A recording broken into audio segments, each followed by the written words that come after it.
கல்லில் ஒலி எழுப்பி கடல் அலையில் நடமாடி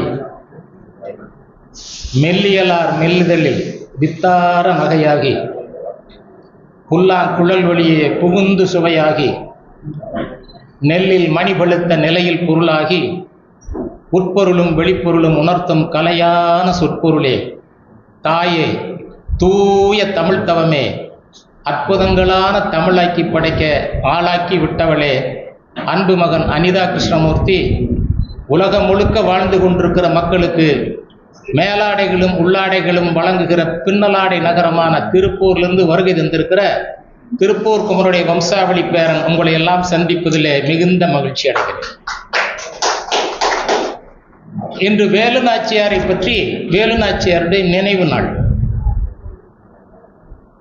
தமிழ்நாட்டில் வேலுநாச்சியாரை பற்றி பெரும்பாலானவர்கள் கண்டுகொள்ளாத போது கோயம்புத்தூரில் நம்முடைய சிவலிங்கம் ஐயா தொடர்ச்சியாக இந்த தினத்தை தொடர்ந்து கொண்டாடி விடுகிறார். அவருடைய நிகழ்விலே இது நான் பேசுவது 4வது முறை என்று எண்ணுகிறேன். நான் கொஞ்சம் வேகமாக பேசக்கூடியவன், வேகமாக செய்திகளை அள்ளி அள்ளி உங்கள் செவிகளுக்கு அனுப்புவேன். முடிந்தவரை அவைகளெல்லாம் சேமித்து வைத்துக் கொள்ளுங்கள். மேடையிலே இருப்பவர்கள் யாரும் பேச வேண்டாம். முடிந்தால் அலைபேசி கருவிகளை அணைத்து வையுங்கள். வேலுநாச்சியார்,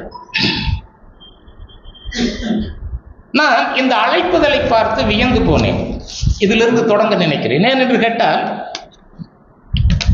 இந்த அழைப்புதலில் வெற்றி செல்வி ஒன்று அருமையான தமிழ் பெயர், இன்னொன்று இளம்பிறை என்று அருமையான தமிழ் பெயர், இன்னொன்று பாரதி கண்ணம்மா பழனியம்மாள் என்று அற்புதமான தமிழ் பெயர், அடுத்தது நிறைமதி என்று ஒரு அருமையான தமிழ் பெயர். இதையெல்லாம் பார்த்த பின்பு இவருடைய பெற்றோர்களுக்கு நாம் முதலில் வணக்கம் சொல்ல வேண்டும். ஏனென்று கேட்டால் அருமையான தமிழ் பெயர்களை அவர்களுக்கு சூட்டியிருக்கிறார். கடந்த 1 மாதத்திற்கு முன்பு எங்கள் வீட்டுக்கு பக்கத்தில் இருப்பவர்களுக்கு ஒரு திருமண அழைப்புதலை கொடுப்பதற்காக 2 பெண்மணிகள் வந்தார்கள். பக்கத்து வீடு பூட்டி இருக்கிறதையா, எனவே இந்த அழைப்புதலை நீங்கள் வைத்துக் கொண்டு அவர்கள் வந்தால் கொடுத்து விடுங்கள் என்று சொல்லிவிட்டு போய்விட்டார்கள். நான் எதேச்சையாக அந்த திருமண அழைப்புதலை எடுத்து புரட்டி பார்த்தேன். அதிலே ஒன்று கூட தமிழ் பெயர் இல்லை, அனைத்தும் சமஸ்கிருத பெயர்கள். இதில் வியப்பான செய்தி என்னவென்று கேட்டால், குட்டீஸ் என்று இப்போதெல்லாம் போடுகிறார் அல்லவா, திருமண அழைப்புதலை பார்த்தீர்கள் என்றால் குட்டீஸ் என்று ஒரு 4 பேரை போடுவார்கள். அதில் குட்டீஸ் என்று போட்டு அந்த குட்டீஸினுடைய பெயரில் கொத்சியா என்று போட்டிருந்தது. கொத்சியா என்று போட்டிருந்தது. இது கொத்சியான்னு போட்டிருக்குது, இதனடா வம்பா இருக்குன்னு சொல்லி போட்டு, ஹன்சிகா கொத்துவாணின்னு ஒரு அழகான சினிமா நடிகை நான் கண்ணால் பார்த்திருக்கிறேன், இந்த பொண்ணுக்கு கொத்சியான்னு பேர் வச்சிருக்கிறாங்களே என்று வியந்து போனேன். அப்புறம் தான் தெரிந்தது, தமிழர்கள் பெரும்பாலும் இப்போதெல்லாம் தமிழ் பெயர் சூட்டுவதில்லை.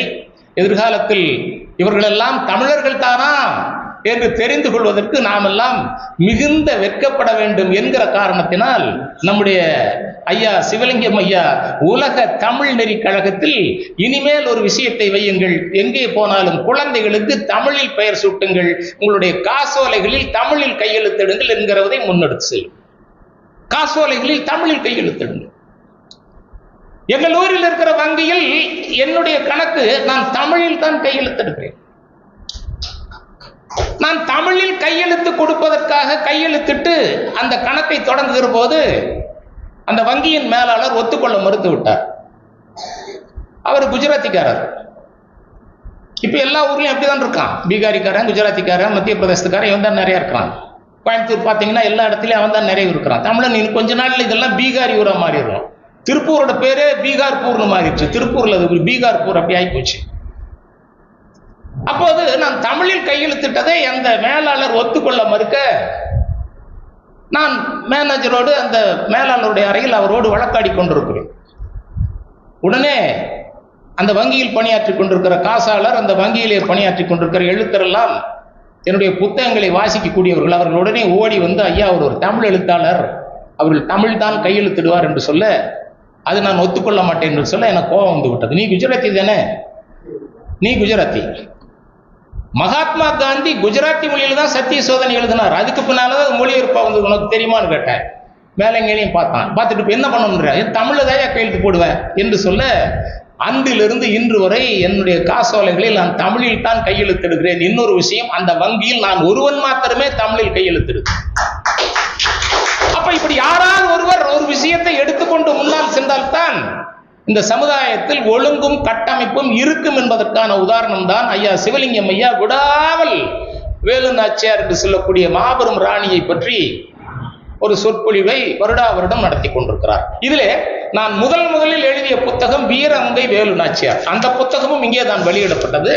இப்போது இரண்டாவதாக புதிய செய்திகளை எல்லாம் சேர்த்து தமிழர்களின் பேரரசி வேலு நாச்சியார் என்ற ஒரு நூல் எழுதியிருக்கிறேன். கடந்த மாதம் தான் வெளிவந்தது. இந்த நூலில் ஐயா சிவலிங்கம் ஐயாவுடைய வண்ணப்படத்தை பின்னட்டையில் போட்டு, நான் எப்போது டெல்லிக்கு சென்றாலும் தமிழ்நாட்டிலே இருக்கிற தலைவர்களை பற்றி அப்துல் கலாம் ஐயா என்னிடத்தில் கேட்பார். அப்போது வேலு நாச்சியாரை பற்றி நான் அவரோடு உரையாடி கொண்டிருந்த அந்த புகைப்படத்தையும் பின்னட்டையிலே செலுத்தி இருக்கிறேன். புத்தகத்தின் பெயர் தமிழர்களின் பேரரசி வேலு நாச்சியார். ஆக வேலு நாச்சியாரை நீங்கள் எப்படி பார்க்கிறீர்கள்? இந்த பெண் சாதாரண பெண்மணி அல்ல.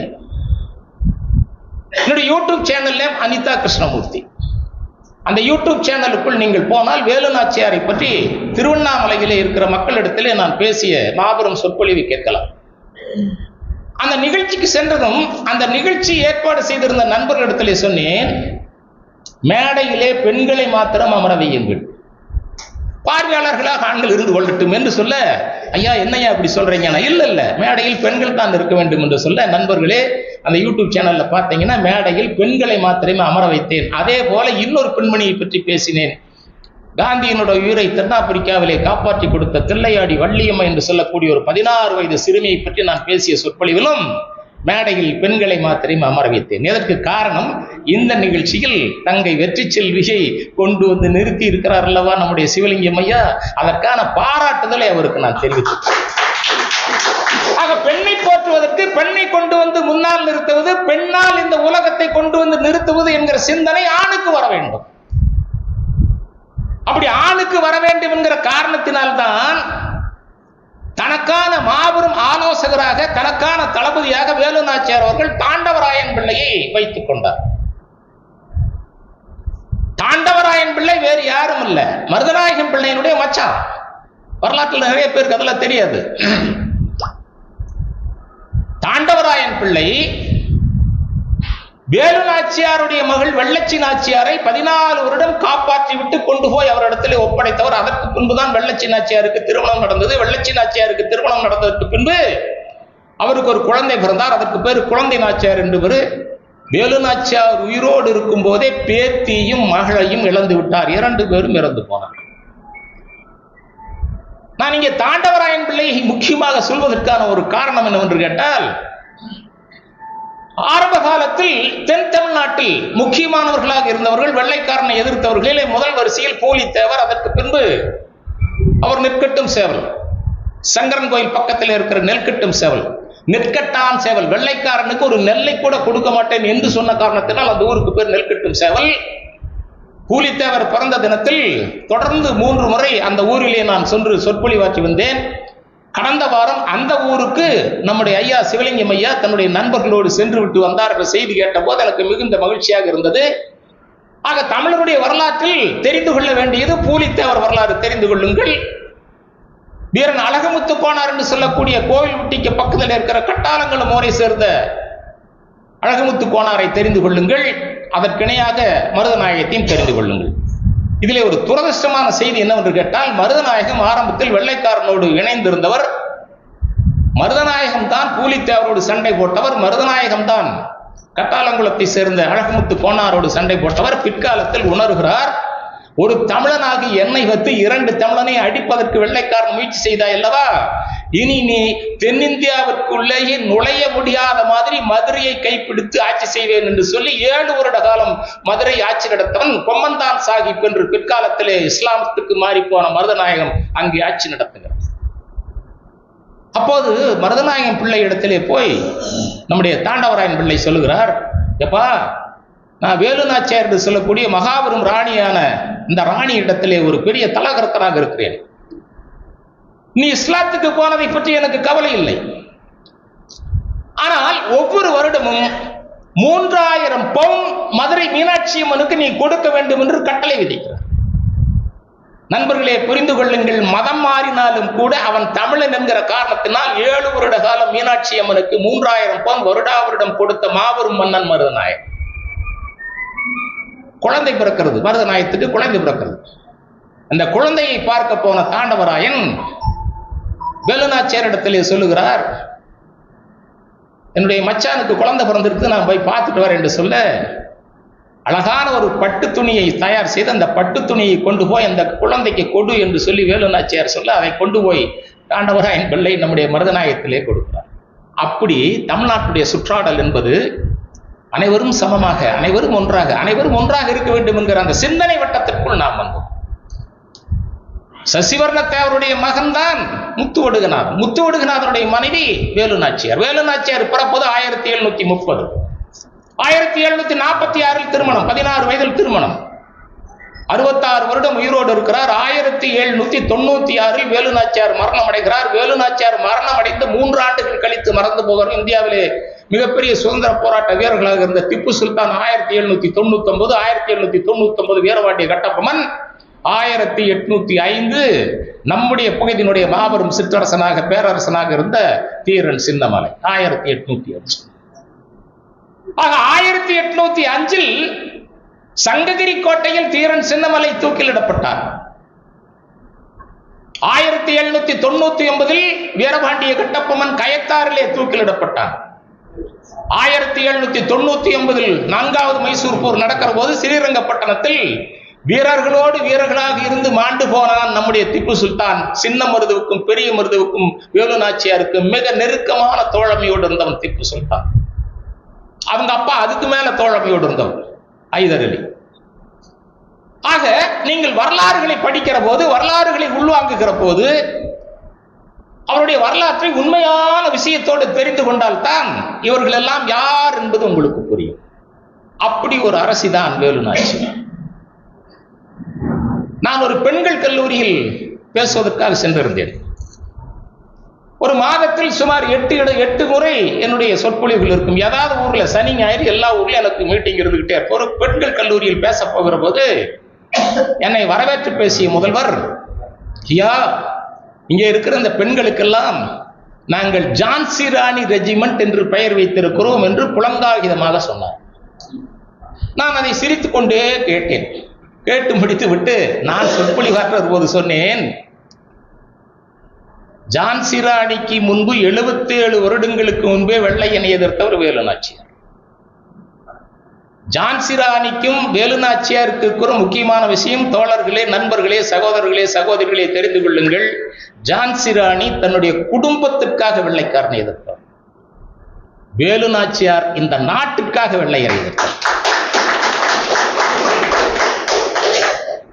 அப்படி என்று சொன்னால் யார் நமக்கு வேண்டும் என்று அந்த பெண்களை பார்த்து கேட்டேன். அத்தனை பேரும் வேலுநாச்சியார் வேலுநாச்சியார் என்று சத்தமிட, நிகழ்ச்சி முடிந்ததற்கு பின்பு நன்றியுரை சொல்ல அந்த முதல்வர் சொன்னார், ஐயா, நாங்கள் ஜான்சி ராணி ரெஜிமெண்ட் என்கிற பெயரை மாற்றிக் கொள்கிறோம். இனி எங்கள் பெண்களுக்கான பெயர் வேலுநாச்சியார் என்று பெயர் மாற்றிக்கொண்டார்.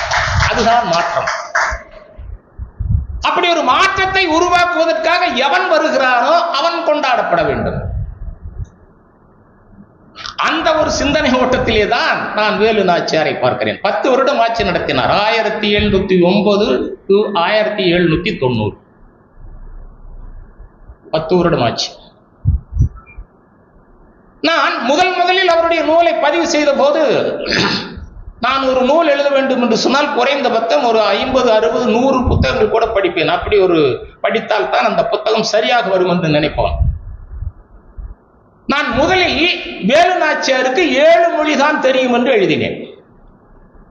பின்பு ஆய்வுகளுக்குள் புகுந்து பார்த்த போது தெரிந்தது, 66 வருடம் உயிரோடு இருந்த அந்த மகாபிரிய ராணிக்கு தெரிந்த மொழிகள் மொத்தம் 10 மொழிகள். 10 மொழி நமக்கு தெரியுமா நான் கேட்கிறேன். கோயம்புத்தூர்ல இருக்கிறோம், நாம கொஞ்சம் பக்கத்துல மலையாள வாடகை இருக்கிறதுனால கொஞ்சம் மலையாளம் பேசலாம். அப்ப அன்வர் பாஷா போன்றவர்கள் கொஞ்சம் உருது பேசலாம். அவர் உருது தாய்மொழியா தமிழ் தாய்மொழியா என்று எனக்கு தெரியாது. இருந்தாலும் அவர் கொஞ்சம் உருது பேசலாம், அப்புறம் ஆங்கிலம் பேசலாம், அப்புறம் மேல அப்படியே நீலகிரி பக்கம் போனீங்கன்னா படுகுன்னு ஒரு சமுதாயம் இருக்கு, படுகு மொழி பேசலாம். இவ்வளவுதான் நம்மளால பேச முடியும். 10 மொழி என்பது எவ்வளவு பெரிய விஷயம் என்பதை புரிந்து கொள்ளுங்கள். சிவகங்கை அரண்மனைக்குள் நுழைந்த லாட்டி என்று சொல்லக்கூடிய வெள்ளைக்காரன் கால் மேல் கால் போட்டு உட்கார்ந்து கொண்டு முத்துவடுகநாதனை வர சொல்லுகிறார். முத்துவடுகநாதன் வருகிறார். வந்ததும் அவரிடத்திலே இவன் ஆங்கிலத்திலே உரையாடுகிறான். லாட்டி உரையாடி கொண்டிருக்கிற போது, என்ன உனக்கு இங்கிலீஷ் தெரியாதா, உனக்கு தமிழ் மொழியை தவிர ஒண்ணுமே தெரியாதா என்று கிண்டல் அடிக்கிறான், நக்கல் அடிக்கிறான், நையாண்டி செய்கிறான். உடனே முத்துவடுகநாதனுடைய மனைவி வேகமாக உள்ளே நுழைந்து, என்னடா சொன்னாய், என்னுடைய கணவருக்கு ஆங்கிலம் தெரியாது என்று சொன்னாயா, நான் பேசுகிற ஆங்கிலம் உனக்கு தெரியுமா என்று இவர் ஆங்கிலத்தில் பேச அவன் வெலவெலத்து போகிறான். வரிசையாக ஒரு 4-5 மொழிகள் பேச, அம்மா மன்னிச்சிரு என்று சொல்லி அப்படியே அந்த சேர் விட்டு இறங்கி, நாற்காலி விட்டு இறங்கி வெளியில போயிடறான். லாட்டி என்று சொல்லக்கூடிய அவருடைய மொழி புலமைக்கு ஒரு முக்கியமான விஷயம். ஏங்க, நாமெல்லாம் சின்ன வயசுல பள்ளிக்கூடத்துல திருக்குறள் மனப்பாடம் பண்ணாதான் பரீட்சையில் எழுத முடியும் இல்லையா? திருக்குறள் படிப்போம். அந்த அம்மா பாருங்க, சின்ன வயசுலயே திருக்குறள் படிச்சிருக்குது, கம்பராமாயணம் படிச்சிருக்குது, மகாபாரதம் படிச்சிருக்கிறது, தமிழில் எத்தனை இலக்கியங்கள் இருக்கிறதோ தேவாரம் படிச்சிருக்கு, திருவாசகம் படிச்சிருக்கு, திருவருட்பா படிச்சிருக்கு, எத்தனை இருக்குதோ அத்தனையும் படிச்ச பெண்மணிங்க அந்த அம்மா. ஆக தமிழர்களின் பேரரசி, இப்படி ஒரு பேரரசியை நாம் எங்காவது கண்டிருக்க முடியுமா? அந்த அம்மாவுக்கு நம்ம மரியாதை கொடுக்கிறோமா? ஐயா, நம்ம ஆர்வம் ஐயா பேசுறது சொன்னார் சமீபத்தில், எங்க ஒரு சாலைக்கு நம்முடைய தமிழ்நாடு அரசு வேலு நாச்சியார் பெயர் வைத்திருக்கிறது என்று சொல்லி. அது போதுமா? உலக தமிழறி கழகம் ஒரு மாபெரும் விஷயத்தை செய்ய வேண்டும்.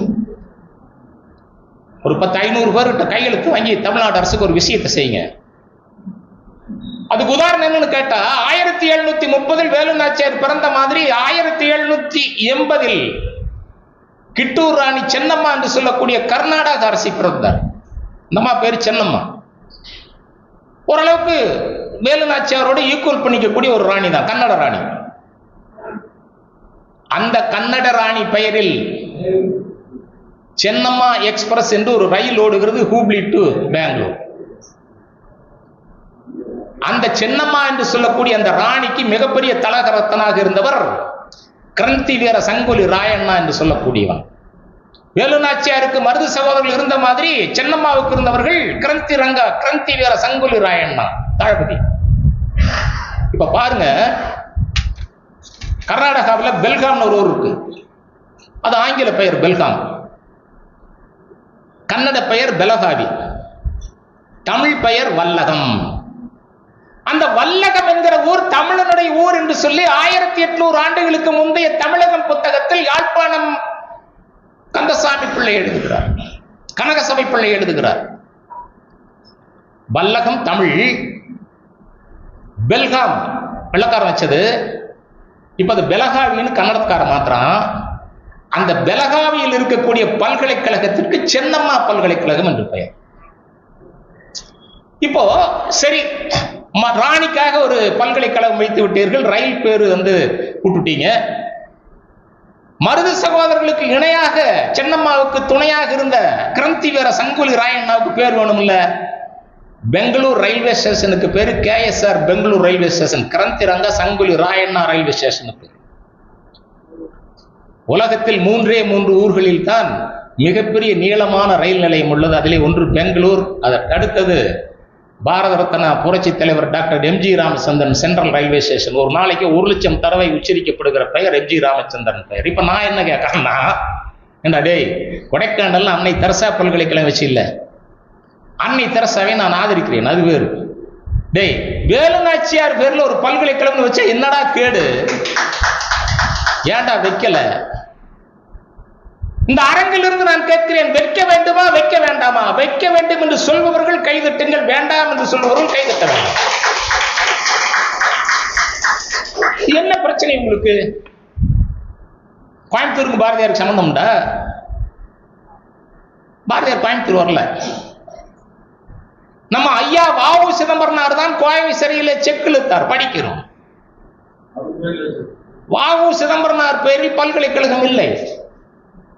பாரதியார் பெயரில் வைத்திருக்கிறோம், திருச்சியிலே பாரதிதாசன் பெயரிலே வைத்திருக்கிறோம், கொடைக்கானலே அன்னை தெரசா பெயரில் வைத்திருக்கிறோம். நான் சொல்லுகிறேன், ஏதாவது ஊர்ல ஒரு பல்கலைக்கழகத்துக்கு, சிவகங்கையில் ஒரு புதிய பல்கலைக்கழகத்தை உருவாக்குங்களா, என்ன கெட்டு போச்சு? மதுரை பல்கலைக்கழகத்திற்கு காமராஜர் பெயர் வைத்திருக்கிறோம், திருநெல்வேலியில் இருக்கிற பல்கலைக்கழகத்திற்கு மனோன்மணியம் சுந்தரனார் பல்கலைக்கழகம் என்று பெயர் வைத்திருக்கிறோம். எத்தனை ஊர்ல, திருச்சியிலே இருக்கிற பல்கலைக்கழகத்திற்கு பாரதிதாசன் பல்கலைக்கழகம், எத்தனை ஊர்ல பேர் வச்சிருக்கிறோம். ஏன் வேலு நாச்சியார் பெயரில் ஒரு பல்கலைக்கழகம் வைத்தால் அதில் என்ன நன்மை என்று கேட்டால், அந்த பெண்ணினுடைய பெயர், அந்த ராணியினுடைய பெயர் எல்லாருடைய செவிகளுக்கும் சென்று மனங்களுக்கும் சென்று இதயத்திற்குள் அந்த ராணி அமர்வார் என்பதற்காக செய்யணுமா வேண்டாமா? ஏன் செய்யல? அப்ப அந்த ராணி கிட்ட இருந்து நீ என்ன கத்துக்கிட்ட? தமிழர்களாகிய நாம் அந்த ராணி கிட்ட இருந்து நாம் என்ன கற்றுக்கொண்டோம்? இன்னொரு ராணி இருக்காங்க மேங்களூர்ல, அப்பக்கா சவுதா என்று அவருக்கு பெயர். போர்ச்சுகீசியர்கள் காலத்தில் மிக சிறந்த துளு மொழி பேசுகிற ராணி அப்பக்கா சவுதா. அந்த அப்பக்கா சவுதா கிட்ட இருக்கிற மாபெரும் விஷயம் என்னன்னு கேட்டா, நாம எல்லா ஊர்ல இருக்கிற ராணிகளும் நல்ல ராணிகளா இருந்து ஆதரிப்போம். அதுக்காக சொல்ல வர, போர்ச்சுகீசியர்களோடு கொஞ்சம் அட்ஜஸ்ட்மெண்ட் பண்ணிட்டு அவங்க கூட அப்படியே நல்லா நெகிழ்ந்து போலாமா என்று சொல்லி புருஷன் அந்த அம்மாட்ட சொல்றான். அதுக்கு அந்த அம்மா சொல்லுது, இது இந்திய நாடு, அப்ப இந்தியா என்கிற பெயர் கிடையாது, நாம் துளுநாடு, துளுநாட்டிலே நாம் ராணியாக இருக்கிறோம், நீ ராஜாவா இருக்கிற. இப்ப நீ என்ன பண்ற, போர்ச்சுகீசியரை ஆதரிக்கிறீன்னு நீ சொன்னீங்கன்னா உன்னை நான் டைவர்ஸ் பண்ணிடுவேன். எப்படி? உன்னை நான் டைவர்ஸ் பண்ணிடுவேன், சரியா என்று கேட்க அவன் வெலவலத்து போகிறான். ஆனாலும் அவன் போர்ச்சுகீசியரை ஆதரிக்கிறான். எனவே அப்பக்கா சவுதா அந்த கணவனை டைவர்ஸ் பண்றா. ஏண்டான்னு கேட்டா போர்ச்சுகீசியனுக்கு ஆதரவா இருந்த என்கிற காரணத்திற்காக. அந்த அப்பக்கா சவுதா பெயரில் சென்னையில் ஓடுகிற ஒரு கப்பலுக்கு அப்பக்கா சவுதா கப்பல் என்ற பெயர். வேலு நாச்சியாருக்கு கப்பல் இல்லை, வேலு நாச்சியார் பெயரில் கப்பல் இல்லை. இப்படி ஒவ்வொரு விஷயத்தையும் ஊடாடி ஊடாடி நீங்கள் பார்க்கிற போதுதான் வேலு நாச்சியார் என்கிற அந்த மாபெரும் ஆளுமையை நீங்கள் தெரிந்து கொள்ள முடியும் என்பதை புரிந்து கொள்ளுங்கள். விருப்பாட்சி என்ற ஒரு ஊர் இருக்கிறது, ஒட்டஞ்சத்திரத்திலிருந்து பழனி போற வழி, அல்லது இங்கிருந்து போறது பழனியிலிருந்து ஒட்டச்சத்திரம் போற வழி, விருப்பாட்சி. ஒரு முறை கிருஷ்ணதேவராயன் அந்த வழியில் வர்றான். அந்த ஊர் மக்கள் எல்லாம் போய், கிருஷ்ணதேவராயன் 20 ஆண்டு காலம் ஆட்சி நடத்தியவன், அவருக்கு தமிழ்நாட்டிலும் ஏராளமான ஆளுகை பகுதி இருந்தது. கிருஷ்ணதேவராயன் எழுதிய அற்புதமான ஒரு இலக்கிய நூலின் பெயர் ஆமுக்த மல்யாத்தா. ஆமுக்த மல்யாத்தா நூலில் அவன் ஒரு இடத்திலே சொல்லுகிறான், நான் திருவல்லிபுத்தூர் என்கிற ஸ்ரீவில்லிபுத்தூர் குளத்திலே குளிக்க போனேன், குளத்திலே குளித்து விட்டு அந்த குளத்தை பார்த்தேன்.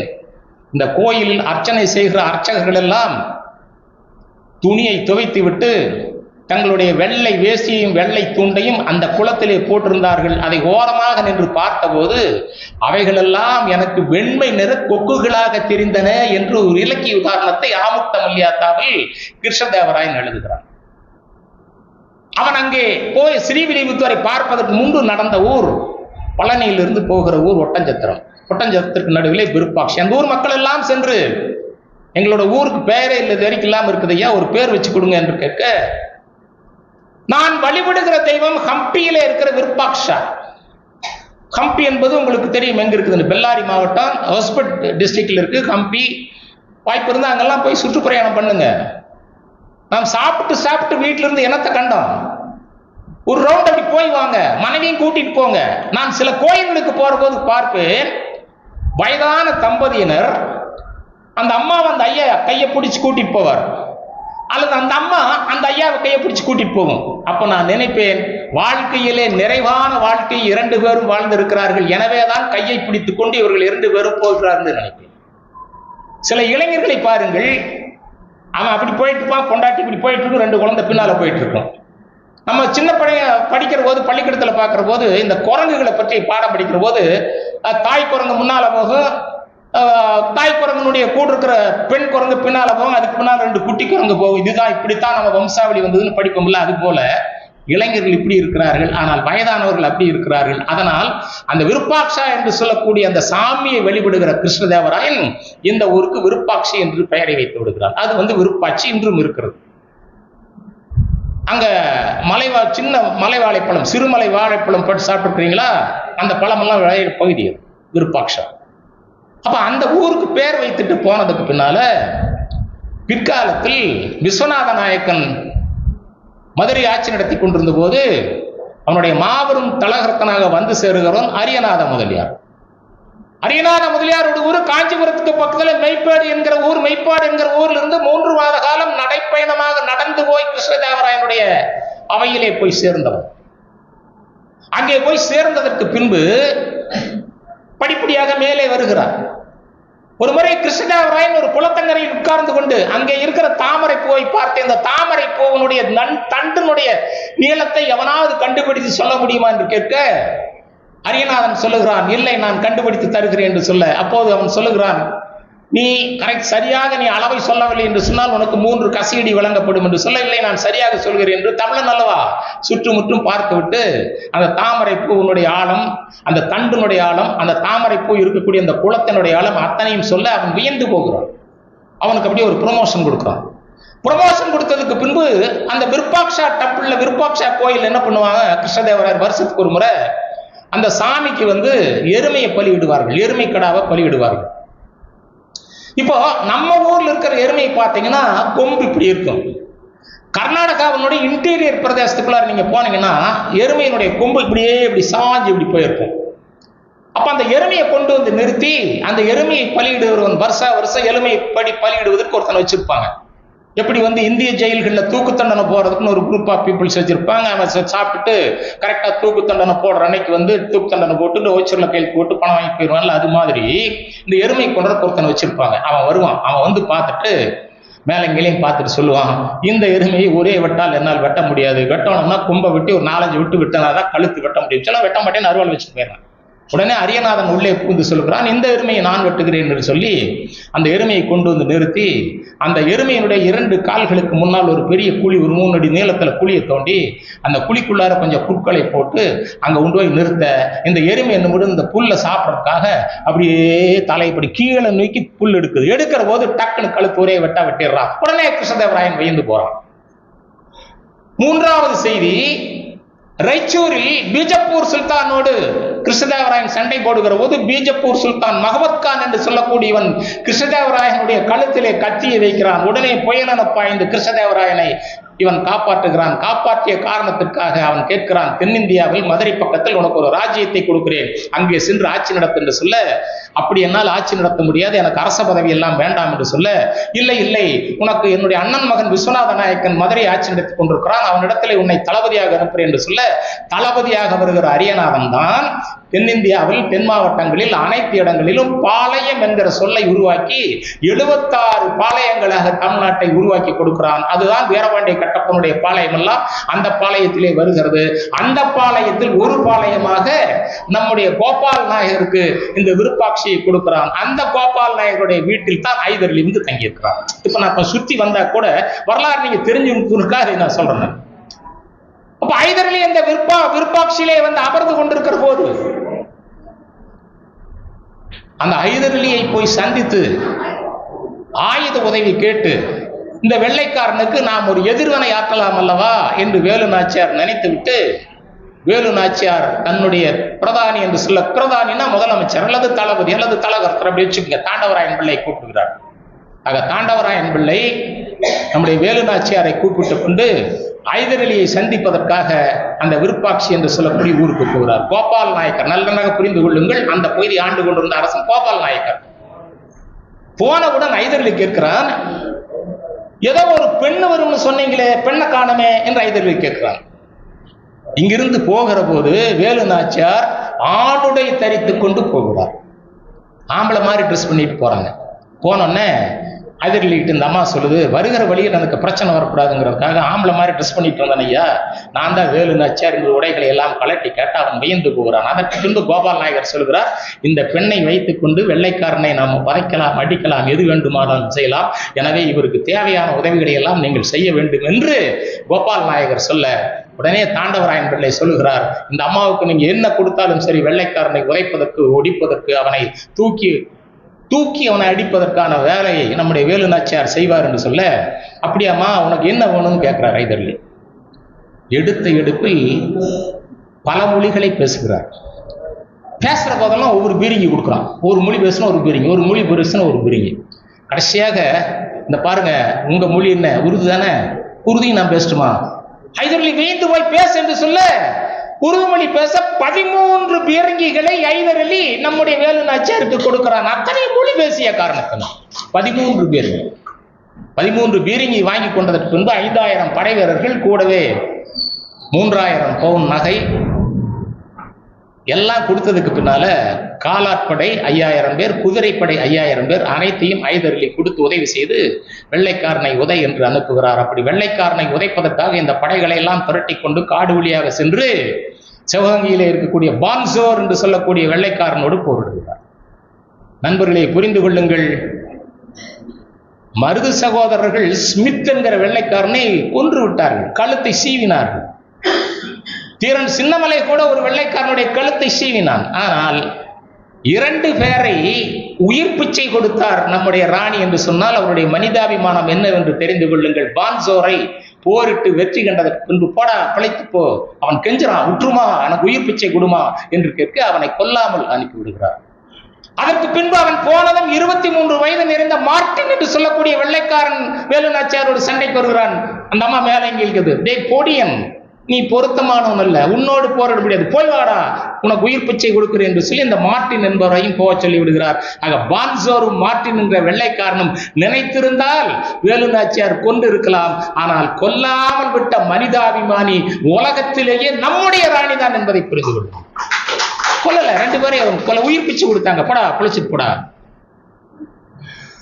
அதற்கு பின்பு சிவகங்கைக்குள் நுழைகிறார்கள். பெரிய படையோட சிவகங்கைக்குள்ளார் நுழைகிறாங்க. அங்க ராஜராஜேஸ்வரி டெம்பிள் ஒண்ணு இருக்கு. நீங்க பெங்களூர் போனீங்கன்னா ராஜராஜேஸ்வரி டெம்பிள் ஒண்ணு இருக்கு, வாய்ப்பு இருந்தா பாருங்க. பெங்களூர்ந்து மைசூர் போற வழியில பிரம்மாண்டமா இருக்கும் ராஜராஜேஸ்வரி டெம்பிள். அதுக்கு பேரே ராஜராஜேஸ்வரி நகர் என்று பெயர். அந்த கோயிலை உருவாக்கியவர் திருச்சியை சேர்ந்த ஒரு தமிழர், ஒரு பிள்ளைவாள் தான் அந்த கோயிலை உருவாக்குனவர், ராஜராஜேஸ்வரி டெம்பிள். இந்த ராஜராஜேஸ்வரி டெம்பிளில் வருடா வருடம் விஜயதசமி என்று அந்த கோயிலுக்குள்ளார பூஜை நடக்கும். அப்போது மாத்திரம் வெள்ளைக்காரர்கள் அந்த ஊர்ல இருக்கிற மக்கள் எல்லாம் கும்பிடுவதற்கு, சாமி கும்பிடுவதற்கு அனுப்புவார்கள். அப்படி அனுப்புறதுக்காக எல்லாம் போய் நின்றுட்டு இருக்கிற போது நம்முடைய வரலாற்றில் ஒன்றை புரிந்து கொள்ளுங்கள். வரலாற்றில் இருக்கிற ராஜாக்களோ ராணிகளோ எங்கேயும் ஜாதி வித்தியாசம் பார்க்கவில்லை. இப்படி ஜாதி வித்தியாசம் பார்க்காமல் ஒரு அட்டவணை சமுதாயத்தை சேர்ந்த குயிலியை தன்னுடைய தோழியாகத்தான் வேலு நாச்சியார் வைத்திருந்தார். அதே போல சிவகங்கையிலிருந்து காளையார் கோயில் போற வழியில் ராணி எங்கே இருக்கிறார், எந்த வழியில் போனார் என்று வெள்ளைக்காரர்கள் தேடிக்கொண்டே வருகிறார்கள். அந்த வேலு நாச்சியார் போன வழி அவர்களுக்கு தெரியவில்லை. அந்த கட்டத்தில் ஒரு ஏழை பெண் ஒரு அம்மன் கோயில் முன்னால் உட்கார்ந்து கொண்டிருக்கிறார். ஒரு விறகு பொறுக்கி அதை வைத்து சாப்பிடுகிற பெண். அந்த பெண்ணுக்கு பெயர் குடையாள். அந்த பெண்ணிடத்திலே சென்ற வெள்ளைக்காரர்கள் கேட்கிறார்கள், ராணி வேலு நாச்சியார் இந்த வழியில் தானா போனார், உனக்கு தெரியுமா என்று கேட்க, ராணி போனது எனக்கு தெரியும், ஆனால் நான் சொல்ல மாட்டேன் என்று சொல்றையாளன்னு சொல்லி முதல்ல ஒரு வெள்ளைக்காரன் அந்த அம்மாவை கன்னத்தில் அடிக்கிறார். நீ எத்தனை அடி அடித்தாலும் என்னுடைய ராணியை நான் காட்டி கொடுக்க தயாரில்லை என்று சொல்ல, அந்த இடத்திலேயே அந்த பெண்ணின் கழுத்தை வெள்ளைக்காரன் சீவி கொன்று விடுகிறார். இந்த சம்பவத்தை பின்னால் தான் தெரிந்து கொள்கிறார் வேலு நாச்சியார். எப்போது தெரிந்து கொள்ளார் என்று சொன்னால், காளையார் கோயிலை முடித்து சிவகங்கைக்குள்ளார் நுழைந்து ராஜராஜேஸ்வரி சாமி கும்பிடக்காக உள்ள போற போது குயிலி நம்முடைய வேலு நாச்சியாரோட காதல கிசுகிசுக்குது. திருப்பத்தூர் கோட்டையை மருது சகோதரர்கள் கைப்பற்றி விட்டார்கள். கைப்பற்றியதோடு மாத்திரமல்ல, திருப்பத்தூர் கோட்டையில் உங்களுக்கு பிடித்த அனுமன் கொடியை கட்டி விட்டார்கள் என்று குயிலிதான் வேலு நாச்சியாருடைய காதுகளிலே சொல்லுகிறார். இப்ப எல்லா மன்னர்களுக்கும் கொடி ஒண்ணு இருக்கும், கொடியில் ஒரு எம்பளம் இருக்கும், இலச்சினை இருக்கும். ஆனால் நம்முடைய வேலு நாச்சியாருடைய கொடியில் இருந்த அந்த எம்பளம், அந்த சின்னம் எதுவென்று கேட்டால் அனுமன். இப்ப இந்திய தேசிய கொடியில நாம சக்கரம் வச்சிருக்கிறோம் இல்லையா, அது போல இந்திய நாட்டினுடைய தேசிய கொடியில் சக்கரம் வச்சிருக்கிறோம்ல, அதே போல வேலு நாச்சியாருடைய கொடியில் இருக்கிறது அனுமன் கொடி. அனுமன் மேல் அந்த அம்மாவுக்கு ரொம்ப பிரியம். ஏன் அனுமன் மேல் அந்த அம்மாவுக்கு பிரியம்? தமிழ்நாட்டில் சிறந்த அனுமர் கோயில் நங்கநல்லூர் அனுமர் கோயில், நாமக்கல் ஆஞ்சநேயர் கோயில் என்றெல்லாம் படிப்பீர்கள். கடந்த 3-4 தினங்களுக்கு முன்பு அனுமனுடைய பிறந்த நாள். அனுமனுடைய பிறந்த நாள் அன்றைக்கு 1,08 வடைகளை வைத்து நாமக்கல்லிலே இருக்கிற சாமிக்கு பூஜை செய்தார் என்று படித்திருப்பீர்கள். தமிழ்நாட்டில் தான் அனுமன் என்பவன் பிரம்மச்சாரி. நான் வடநாட்டில் அனுமன் கல்யாணம் பண்ணி குழந்தை பெற்றுக்கிட்டவன். வடநாட்டினுடைய புராணப்படி சூரியனுடைய மகள் இலச்சினை என்று சொல்லக்கூடியவளை, சுவர்ச்சலா லட்சணை என்னென்னமோ பேர் சொல்றான், அந்த அம்மாவை 2 பேரும் கல்யாணம் பண்ணிக்கிறான். அந்த அம்மாவை கல்யாணம் பண்ணதுக்கு பின்னால அனுமனுக்கு ஒரு பையன் பிறக்கிறான்னு சொல்லி அவன் எழுதி கொடுப்பான்.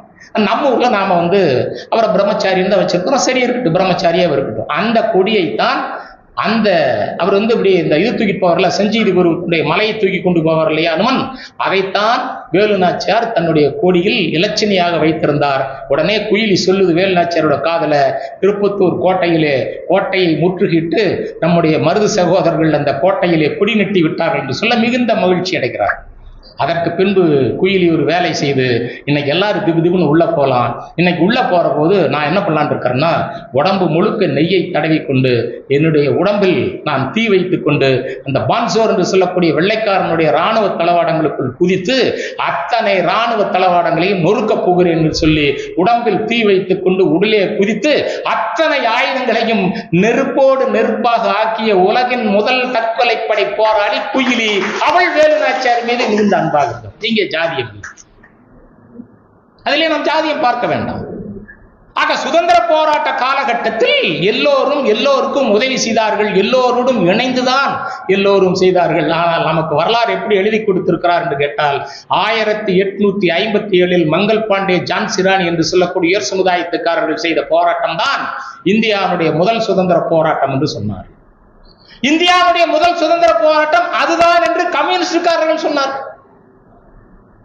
புதுக்கோட்டை சேர்ந்த வெங்கட்ராமன் ஜனாதிபதியாக இருக்கிற போது மேடையிலே பேசுகிற போது இந்தியாவுடைய முதல் சுதந்திர போராட்டம் 1857 என்று சொன்னார். நம்முடைய EVK இளங்கோவன் அவர்கள் ஒன்றிய அமைச்சராக இருந்த போது ஒரு பொதுக்கூட்டம், நான் தான் சிறப்பு பேச்சாளர்.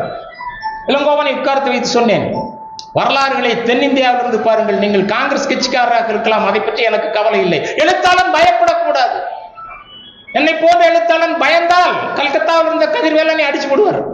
எவனும் பயப்படக்கூடாது, எழுத்தாளன் பயப்படக்கூடாது. கூட வந்திருக்கிற சேகரும் பயப்படக்கூடாது. இந்த சேகர் காலையில பார்த்தோன்னு எனக்கு ஞாபகம் வந்தது, நாம் இப்படியெல்லாம் சமஸ்கிருத பேர் வச்சுக்கிறோமே, சேகர் என்று சொல்லக்கூடிய அவரோட நண்பர் கூட வந்திருக்கிறாரு வச்சுக்கிறோமே. எலான் மாஸ்க் என்று சொல்லக்கூடிய மாபெரும் கோடீஸ்வரன் தன்னுடைய பையனுக்கு சேகர்னு போன மாசம் பேர் வச்சான்.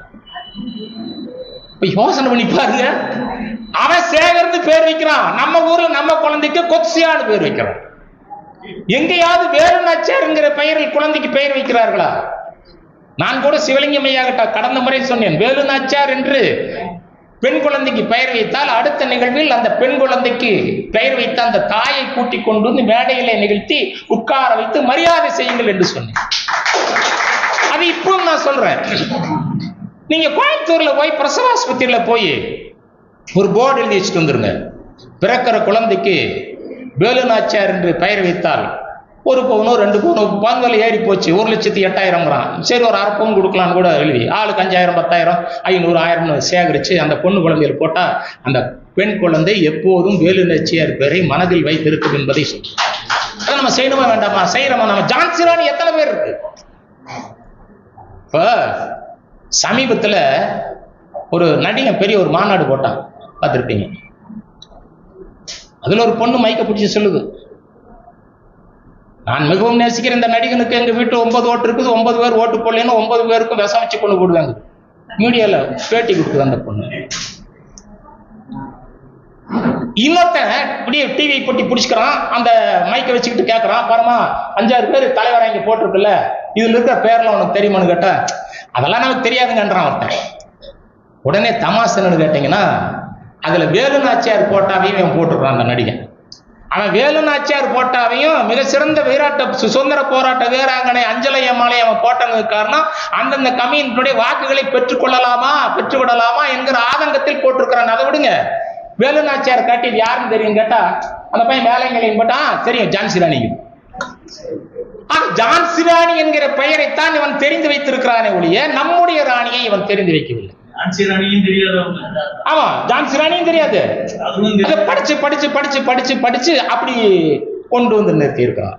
இப்ப நாம எப்படி பார்க்கிறோம் என்று கேட்டால், என்னுடைய ராணியை கொண்டு வந்து ஏன் பாட புத்தகங்களில் மாணவர்களுக்கு சொல்லித் தரவில்லை? வேலுநாச்சியாருக்கு ஒரு பாடத்தை போடுங்க. வேலுநாச்சியார் பேர்ல வருஷா வருஷம் டிஎன்பிஎஸ்சி அண்ட் யூபிஎஸ்சியில கேள்வி கேளு. அப்ப யூபிஎஸ்சியில கேள்வி கேட்கிற போது அனைத்து மாநில கொஸ்டின் பேப்பர்லையும் வேலுநாச்சியார் யார், வேலுநாச்சியார்ங்கிற ராணி பத்தி போடு. அப்ப குஜராத்துக்காரனும் சரி, பீகார்காரனும் சரி, ஹூ இஸ் தட் வேலுநாச்சியார் அப்படின்னு நம்ம படிப்பான். படிக்கிற போது நம்ம ராணி பத்தி அவனுக்கு தெரியும். அதை செய்ய வேண்டிய பொறுப்பு ஒன்றிய அரசுக்கு, சிபிஎஸ்இ பாடத்திட்டத்துக்கு இருக்கிறது. அவர்கள் செய்வதில்லை. கடந்த ஆண்டு டெல்லியிலே நடைபெற்ற சுதந்திர போராட்டத்தில், சுதந்திர போராட்ட அந்த அணிவகுப்பில் வேலுநாச்சியார் போட்டாவை வைக்க போட மாட்டேன்ட்டான். அதுபோக வாவு சிதம்பரனார் போட்டாவே வைக்க முடியாதுட்டான். வாவு சிதம்பரனார் இஸ் பிசினஸ் மேன், அவன் பேர் அதை ஒன்றும் வைக்க முடியாதுட்டான். அட பிசினஸ் மேன் கிடையாதுரா, அவர் மிகப்பெரிய சுதந்திர போராட்ட வீரரா என்று சொல்லி பாராளுமன்றத்தில் குரல் கொடுப்பதற்கு இங்கிருந்து சென்ற 40 பேரும் தயாரில்லை, பாண்டிச்சேரி சேர்த்து. ஒரு முறை பிரதிபா பாட்டீல் பார்லிமெண்ட்ல பேசுற போது இந்திய சுதந்திர போராட்ட வீரர்கள் என்று ஒரு பட்டியலை சொல்லி தான் ஒரு பெண் என்கிற காரணத்திற்காக சரோஜினி தேவி பத்தி சொல்லிடுச்சு.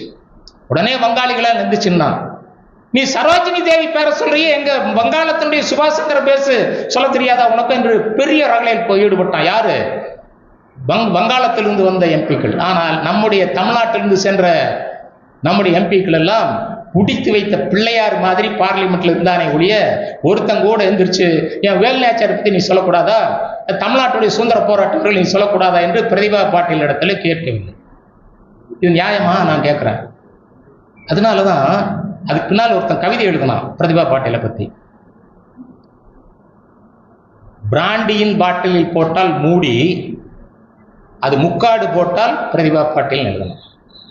பிராண்டி பாட்டிலையும் பிரதிபா பாட்டீலையும் ஒப்பீடு பண்ணான். அப்போ அன்பழகன் இருந்தார். அன்பழகன் சொன்னார், இல்லம்மா தப்பா நினைக்காத, உன்னை உயர்த்தி தான் சொல்லியிருக்காங்க, தப்பா நினைக்காதன்னு இவர் சொன்னதாக ஒரு செய்தி உண்டு.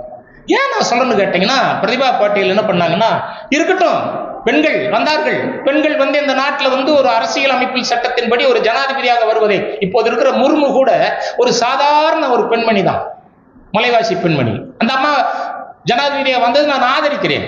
யார் கட்சியில் வருதோ எங்கேயோ வருதோ விடு, பெண்ணு சாதாரண பெண்ணு இந்திய நாட்டினுடைய ஜனாதிபதியாக வருது, ஓகே. அவங்க கிட்ட எல்லாம் போய் இப்படி எல்லாம் இருக்கிறாங்கன்னு சொல்லி கொடுக்கறதுக்கு நம்மளால தானே சொல்ல முடியும். நான் நாடாளுமன்ற உறுப்பினர் கிடையாது. நாடாளுமன்றத்தில் பேசக்கூடியவர்கள் சொல்லணுமா வேண்டாமா? நாடாளுமன்றத்தில் பேசக்கூடியவர்கள் நம்முடைய மன்னர்களையும் நம்முடைய தலைவர்களும் சொல்லணுமா வேண்டாமா?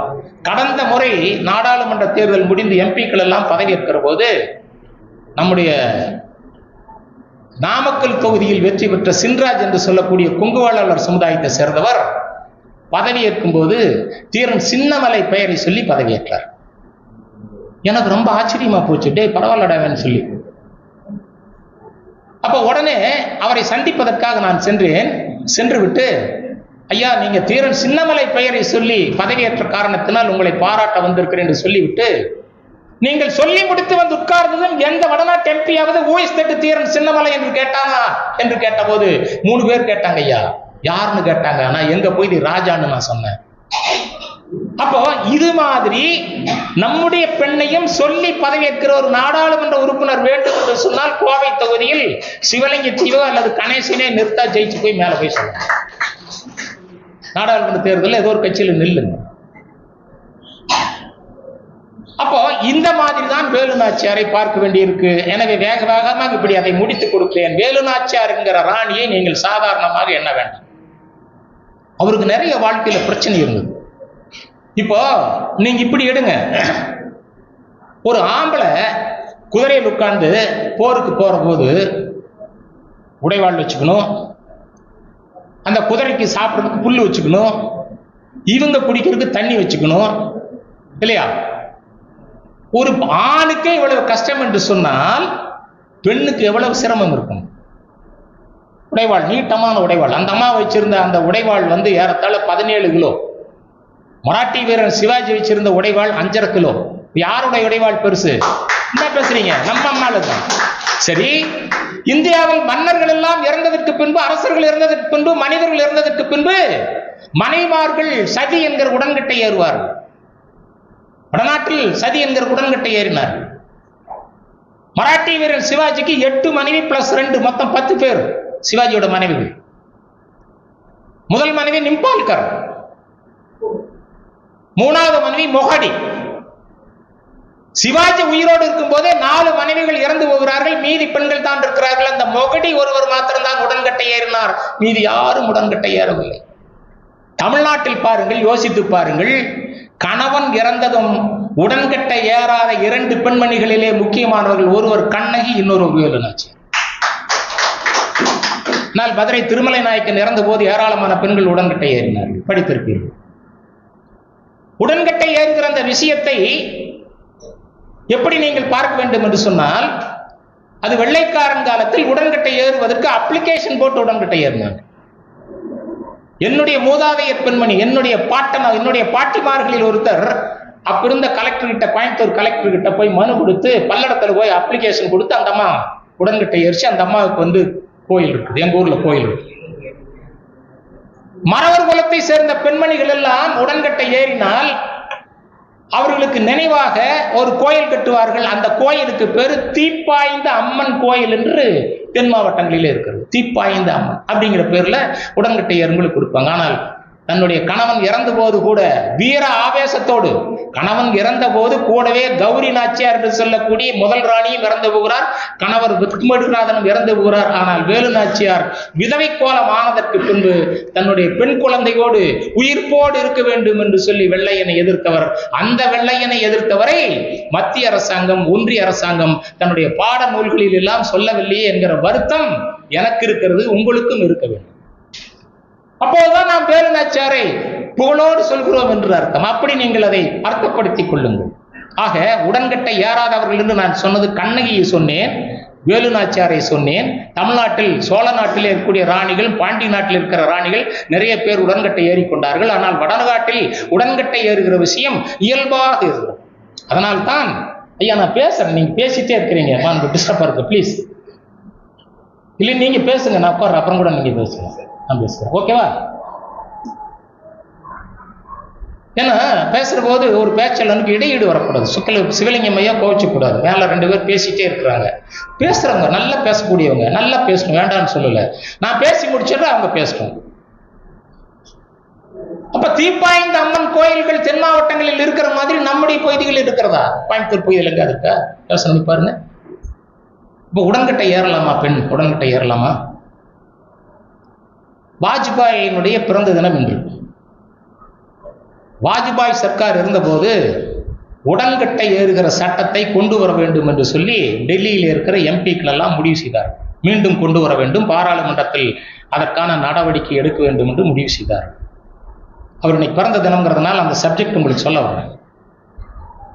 ஓகே, உடன்கட்டை ஏறுவதற்கான சட்டத்தை நிறைவேற்றி விடலாம் வாஜ்பாய் சொல்றார். வாஜ்பாயின்னு சொல்லிச்சுன்னா வாஜபேயம் என்று ரிக்வேதத்திலே வருகிற வேதத்தின் பெயர் தான் வாஜ்பாய். அது ஒரு வேதத்துல அது ஒரு சடங்கு செய்யற ஒரு யாகம், அது பேர் தான் வாஜபேயம். ஒரு பேரே வாஜபேயர் தான். நம்ம பத்திரிக்காரனுக்கு வாஜ்பாயின்னு போடுவான், வாஜ்பேயி வாஜ்பேயர்னு பேர் அவருக்கு பேர். அவர் இறந்த அன்னைக்கு நான் கல்கத்தாவில் இருக்கிறேன். அவரை போய் சந்திச்சு எல்லாரும் கேட்கறாங்க, இந்த மாதிரி உடன்கட்டை ஏறும் சட்டத்தை பார்லிமெண்ட்ல கொண்டு வந்துடலாம்னு சொல்லி. கொண்டு வந்துடலாம், அவர் சிரிச்சுட்டே சொல்றாரு. ஆனா அவருக்கு உடன்பாடு இல்ல, கேட்டானே அப்படிங்கிறத சரி போப்பா அப்படின்றார். நிறைய பேர்கிட்ட கையெழுத்து வாங்கிட்டு வா, அப்புறம் வேணா அதையெல்லாம் வச்சுக்கலாம்னு சொல்லி. அப்ப இந்த குழு என்ன பண்ணுது, வடக்கிந்தியாவில் இருக்கக்கூடிய ஏராளமான சாமியார்கிட்ட போய் உடன்கட்டை ஏறலாங்கிற அந்த அப்ளிகேஷன்ல மனுவில் கையெழுத்து வாங்கிட்டாங்க. அப்போ ஒருத்தன் சொல்றான், அதில் ஒருத்தன், டேய் தமிழ்நாட்டில இருந்து ஒரு பெரிய துறவி வந்திருக்காரா, ஒரு பயங்கரமான துறவி, அவருக்கு ஏராளமான டிவோட்டிஸ் இருக்கிறாங்க, அவர் இந்த விடுதியில் தங்கியிருக்காரு, அவர்கிட்ட போய் நாம் ஒரு கையெழுத்து வாங்கிக்கலாம் என்று சொல்லி அந்த தமிழ்நாட்டிலிருந்து சென்ற அந்த துறவி கோலத்தில் இருப்பவரை போய் சந்தித்து மரியாதையெல்லாம் பண்ணிட்டு வணக்கம் போட்டுட்டு உடன்கட்டை ஏறும் வழக்கத்தை மீண்டும் கொண்டு வர வேண்டும் என்று நாங்கள் எல்லாம் முடிவு செய்திருக்கிறோம், நீங்களும் எங்களுக்கு ஒரு கையெழுத்து போட்டு கொடுக்கணும் அப்படின்னு கேட்குறாங்க. அவர் மேலே எங்கேயும் பார்த்துட்டு தாடியை தடவி விட்டுட்டே சொல்றாரு, சரிப்பா நாளைக்கு வாங்க நான் கையெழுத்து போட்டுறாரு. அடுத்த நாள் போறாங்க, கையெழுத்து வாங்கிட்டு வந்துடலாம் போறாங்க. போய் உட்காந்து பேசிட்டு இருக்கிறது, கொண்டாப்பா கையெழுத்து போட்டு தரேன், ஒரு திருத்தம் பண்ணிக்கலாம் பாதுல, எப்படி ஆம்பளை இறந்தா பொம்பளை உடன்கட்டை ஏறி தீயில சாவிடும் சொல்றியோ, அத போல பொம்பளை இருந்தா ஆம்பளையும் சரி தீயில போடலாம்னா சொல்லு கையெழுத்து கொடுத்தாங்க. அப்படி சொன்ன மகாபெரும் மனிதன் யார் தெரியுமா? வாழ்க வளமுடன் என்று நம்மை எல்லாம் பலப்படுத்திய வேதாத்திரி தமிழன் தாங்க. தமிழன் ஒருத்தன் தான் உலகம் யாவையும் என்று சொன்னவன். நீங்க மளிகை கடையில போனீங்கன்னா நீங்க புளி உப்பு மிளகா வாங்குறதுக்கு முன்னால ஒரு பேப்பர் போட்டு மேல ஊன்னு எழுதுவான். என்னடான்னு கேட்டா அது பிள்ளையார் சொல்லிமா. தட் இஸ் நாட் பிள்ளையார் சொல்லி. தமிழன் எதை செய்தாலும் உலகத்தை முன்னால் நிறுத்தி செய்த காரணத்தினால் உலகம் உவப்ப. அகர முதல எழுத்தெல்லாம் ஆதி பகவன் முதற்றே உலகு. அந்த உலகு என்கிற சொல்லைத்தான் என்று போட நமக்கு நம்முடைய முன்னோர்கள் கற்றுக் கொடுத்தார்கள். அது பின்னால் விநாயகர் சொல்லி ஆகிவிட்டது என்பதை போல ஐயா வேதாத்திரி மகரிஷி கையில் போட்டு தர மாட்டேன்ட்டார். அதுக்கு பின்னால அடிச்சு பிடிச்சு ஓடியே போயிட்டாங்க. இது ஏன் நான் சொல்றேன்னு கேட்டீங்கன்னா, சில சீர்திருத்தங்களை சில விஷயங்களை தமிழர்கள் தான் உருவாக்கணும். பிறப்புக்கும் எல்லா உயிருக்கும் சொன்னது நாம. சிவகங்கை மாவட்டம் மகிபாலன்பட்டியை சேர்ந்த கணியன் பூங்கன்னார் சொன்ன ஒரே வரி யாதும் ஊரே யாவரும் கேள்வி. அதுல இந்த 2வது வரி வெரி இம்பார்ட்டன்ட், ரொம்ப எல்லாருக்கும் முக்கியமான வரி. தீதும் நன்றும் பிறர் தரவாதா. நம்ம தீமை செஞ்சாலும் நன்மை செஞ்சாலும் அது நம்மளால தாப்பா வருது, மற்றவங்க சொல்லி வரதில்லை. என்ன அருமையான வரி, எப்படி நமக்கு சொல்லி கொடுத்தார். திருச்சியிலே இருந்த தாய்மானவர் சொல்றார், எல்லோரும் என்பட்டு இருக்க நினைப்பதுவே இல்லாமல் வேறொன்றும் அறியேன் பராவரம். எல்லாரும் நல்லா இருக்கணும்ப்பா. எப்படி யாதும் ஊரே யாவரும் கேளீர் என்று சொல்கிறவரி, எல்லோரும் நம்ம ஊர் தான், எல்லாரும் நம்ம சொந்தக்காரங்க தான் சொல்லி கொடுத்தவன் தமிழன் அல்லவா. ஆக அப்படிப்பட்ட தமிழருடைய விஷயங்களை எல்லாம் தேவாரம் படித்தார், திருவாசகம் படித்தார், திருக்குறள் படித்தார். இப்படி எல்லாம் படித்து படித்து படித்து படித்து தன்னை செழுமைப்படுத்தி கொண்ட ஒரு ராணி தான் நம்முடைய வேலு நாச்சியார். அவருக்கு போட்டோஸ் கிடையாது. அந்த அம்மா இப்படிதான் இருக்குன்னு போட்டோஸ் கிடையாது.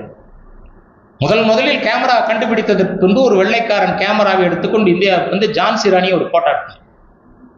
ஒரு வெள்ளைக்காரன் ஜான்சி ராணி போட்டோ எடுத்தான். அந்த போட்டோ என்னுடைய புக்கில் பாரு. இந்த புக்கில் கடைசி பேஜில் நான் போட்டிருக்கிறேன். ஜான்சி ராணிக்கான அந்த வெள்ளைக்காரன் எடுத்த போட்டோவை இந்த புக்கில் நான் கடைசி பேஜில் நான் போட்டிருக்கிறேன். இது ஒரு அற்புதமான புத்தகம். படிங்க, வரலாறை முழுமையாக படியுங்க. வரலாறை முழுமையாக படிக்கிற போது என்னென்னமோ வரலாறுலாம் படிக்கிறாங்க. நேராக போய் குமுதோ ராணி வாங்கிட்டு வந்து வீட்டுக்கு உட்காந்து படிக்காதீங்க. அதனால உங்களுக்கு எந்த பிரயோஜனமும் இல்லை. சீரியல் பார்க்கறதுனால ஏதாவது பிரயோஜனம் இருக்குமா? சொல்ல முடியாது. உண்ணாவிரதம் இருந்து ஒவ்வொரு விஷயத்தையும் செய்யறதுக்குன்னு ஒரு குரூப் இருக்கு பாருங்க. உண்ணாவிரதம் இருப்பான். எதுக்கு உண்ணாவிரதம் இருக்குன்னு தெரியாது. ஒரு நாள் நான் திருப்பூர்ல இருந்து இறங்கி காந்திபுரம் பஸ் ஸ்டாண்ட்ல இறங்கிட்டு ஏத்து மாதிரி பாக்குற ஏராளமான பெண்மணிகள் உண்ணாவிரதம் உட்கார்ந்து இருக்கிறாங்க. நான் நினைச்சேன் சிறுவாணி தண்ணி வீட்டுல பைப்பில் வரலையும் உண்ணாவிரதம் இருக்கிறாங்களாட்டு இருக்குது, பால்வெளி ஏறி போச்சுன்னு உண்ணாவிரதம் இருக்கிறாங்களாட்டு இருக்குது, ரேஷன் கடையில அரிசி கிடைக்கலன்னு உண்ணாவிரதம் இருக்கிறாங்க போல. நானா கற்பனை பண்ணிட்டு அங்க போய் நின்று எட்டி பாக்குறேன். அம்மா பகவானை வருமான வரித்துறையினர் சோதனையிட்ட காரணத்தினால் உண்ணாவிரதம் உட்கார்ந்துருக்கான். அம்மா பகவான் யாரு? ஆந்திராவை சேர்ந்த விஜயகுமார் ஒருத்தன் தாடி வச்சுட்டு ஒரு அம்மா உட்கார்ந்து இருப்பான்ல, அந்த ஆளுக்கு இன்கம் டாக்ஸ் போயிடுச்சான். அதுக்கு கோயம்புத்தூர் பொம்பளைகள்லாம் வரிசையா உட்கார்ந்துட்டு இருக்கிறாங்க. அப்போ போலீஸ் ஏன் பெர்மிஷன் கொடுக்குதுன்னா, இது மாதிரி விஷயங்களுக்கு உண்ணாவிரதம் பிரச்சனையே கிடையாது. நீ அரசாங்கத்தை எடுத்து ஏதாவது பிரச்சனை பண்ணித்தான் உங்களுக்கு போராட்டத்துக்கு அனுமதி கொடுக்க மாட்டோம். அரசாங்கம் எவ்வளவு தெளிவா இருக்கு பாருங்க, யோசனை பண்ணி பாருங்க. அப்போ என்னடா வம்பா இருக்கு, யோசனை பண்ணி பாருங்க. உங்களுக்கு மேல்மருத்தூர் பங்காரடிகளார் தெரியும். முன்னாள் சபாநாயகர் பாலயோகிக்கு ரொம்ப நெருக்கமானவர், இறந்து விட்டார். பாலயோகி பிளைட்ல போய் செத்து விட்டார். ஒரு முறை அந்த ஏங்க சாமி கும்பிடுறது பண்றது அதெல்லாம் அவங்க இஷ்டம், அதுக்குள்ளார நான் போக விரும்பலை.